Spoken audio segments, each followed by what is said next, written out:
1700 grammes de terre sur la girelle. Cette vidéo est consacrée à la réalisation d'une pièce dite en double paroi. Alors, une brève description. Qu'est-ce que ça va être une pièce en double paroi? Il va y avoir ici un creux à l'intérieur, complet, puis une paroi ici, et une deuxième paroi qui va partir de là, et qui va rejoindre la première. La forme finale, c'est un gros bol, si vous voulez, aussi bien à l'extérieur qu'à l'intérieur, et la particularité, visuellement, quand on regardera cette pièce, on aura l'impression que la paroi sera très très épaisse. Là où ça devient intéressant, c'est quand on joue avec les émaux et que l'on fait le fond avec une couleur qui tranche sur le haut de la pièce. Il y a une petite réalisation visuelle intéressante à faire. Alors voyons comment on va opérer ça. Là j'ai fait ma quille, j'ai brassé et j'ai fait un centrage final. Donc j'en suis maintenant au moment du perçage. Qu'est-ce qu'on cherche à faire comme forme à l'intérieur? Ça sera un bol. Donc ouverture classique, le pouce à plat et on appuie. Une petite bulle d'air, attention. Voilà, elle est partie. Et on continue.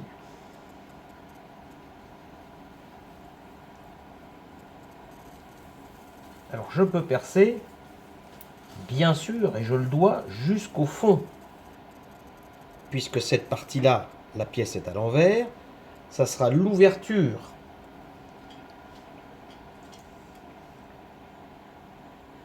Alors évidemment, on tourne sur un rondeau parce qu'on ne pourra pas bouger la pièce. Maintenant, je vais ouvrir la partie intérieure jusqu'à son diamètre de finition.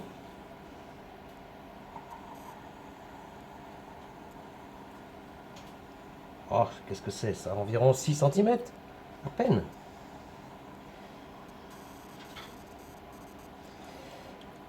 Voilà, c'est ouvert.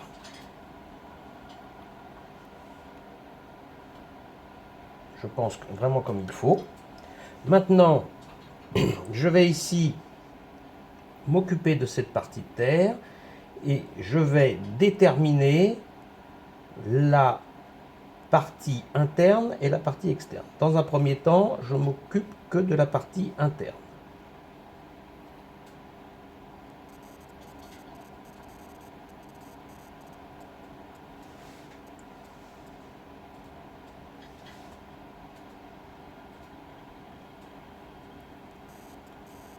Assez simple.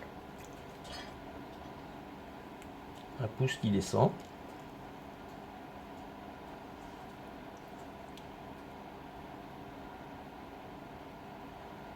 Alors là, il ne faut absolument pas percer.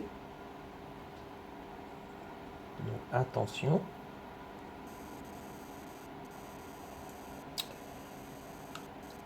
Maintenant, je vais donner la forme finale. Donc c'est un bol à l'envers. Quelque chose comme ça. Et il ne faut pas trop se louper dans la forme. Parce que le tournassage de cette partie-là posera des problèmes techniques. Tournasser un petit bol à l'intérieur à cause des copeaux qui vont voler à droite à gauche et repris par l'outil, ça fait des marques, c'est pas toujours très très très beau, très réussi.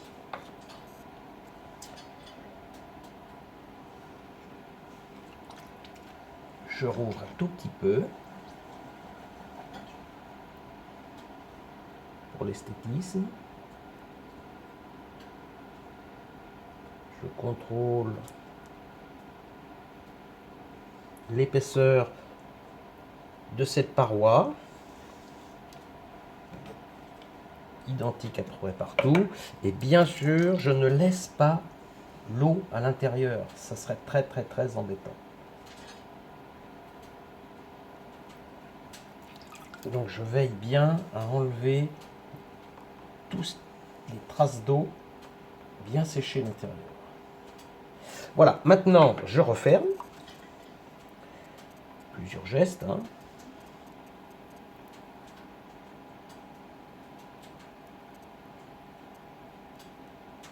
Celui-ci bien connu.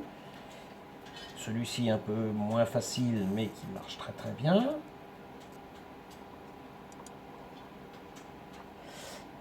Voilà. Donc on a bien une forme de bol à l'envers. Alors là, je fais un petit chapeau, je vais laisser un petit peu de matière. C'est important. Je ne vais pas finaliser vraiment la forme. Je joins et je referme la paroi. Je vais même la couper. Mais je vais laisser de la matière. Probablement, et même certainement, je vais en avoir besoin au moment où on va monter la paroi externe. Je viendrai m'appuyer sur ce petit dôme de terre et il sera très certainement le bienvenu. Donc, je rouvre ici, je passe plusieurs doigts à l'intérieur. Là, attention à la forme, je redonne bien une forme en bol. Donc je corrige ici le tendu de la courbe. Là, c'est un tout petit peu délicat. Il faut vraiment aller chercher la terre au bas et la monter. Attention, ça accroche. Je m'arrête. Un peu de lubrifiant. Et on va continuer. Je reprends le geste au même endroit et je fais monter ma terre.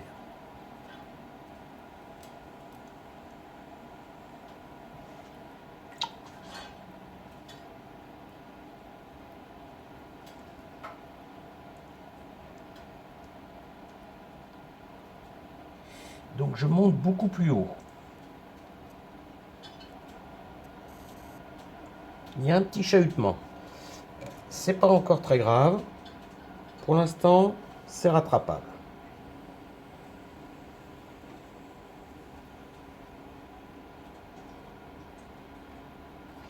Et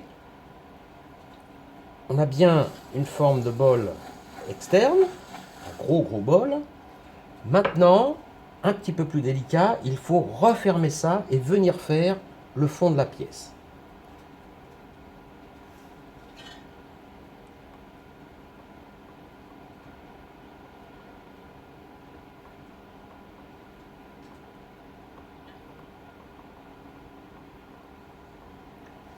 On sera probablement obligé de faire une petite coupure.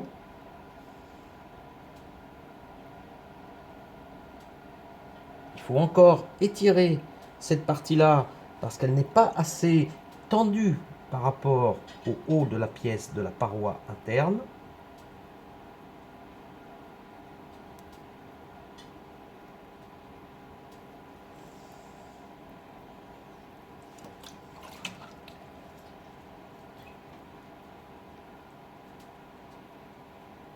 Là, on va couper. Ça sera plus facile à voir. Donc, je réduis encore mon diamètre. Je vais chercher un petit peu de terre plus bas. Je dois surveiller impérativement le tendu de la courbe. Le tournassage, on fera une partie, mais probablement pas tout. Donc attention ici.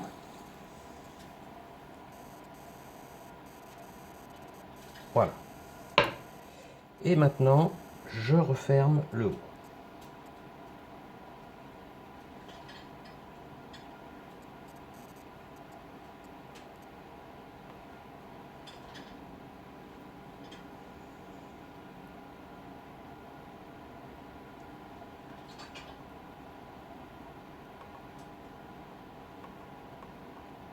On arrive bientôt au point de jonction.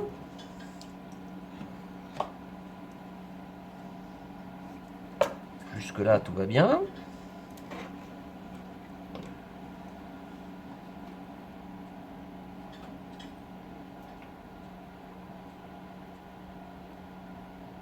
Voilà, le petit dôme que j'avais fait est venu s'encastrer. Et je suis bien content d'avoir un petit peu de terre parce que je vais pouvoir recouvrir. Alors ça c'est un petit outil maison hein, en buis.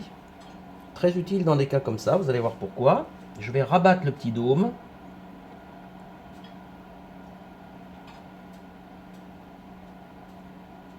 Et il va venir ainsi souder les deux parois.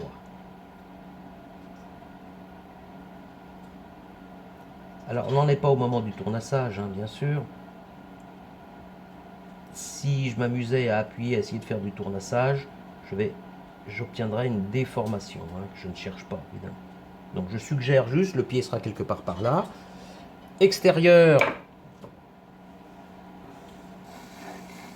un petit passage des steaks, mais bien sûr, on ne peut pas tenir l'intérieur. Donc ça se passe uniquement en partie extérieure. Alors il y a une certaine tension de la terre, évidemment, l'air ne pouvant plus s'échapper. D'ailleurs, au passage, il faudra faire discrètement un petit trou au moment de la cuisson. La terre se tient. Quand j'appuie les steaks, je sens quand même une certaine résistance.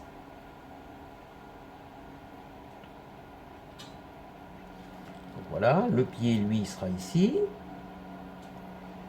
Et si je veux un tout petit peu le symboliser, voilà, on aura un pied. Je nettoie ma petite pièce. On aura un pied ici. Quelque part par là. Si je descends là gentiment, voilà, il sera par là.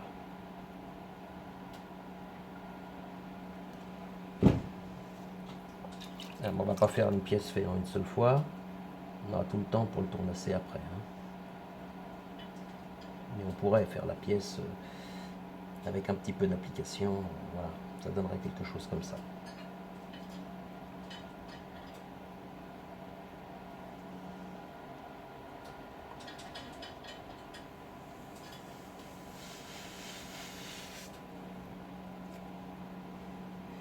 Ici, on peut retailler un tout petit peu si on pense qu'il y a un léger décentrement.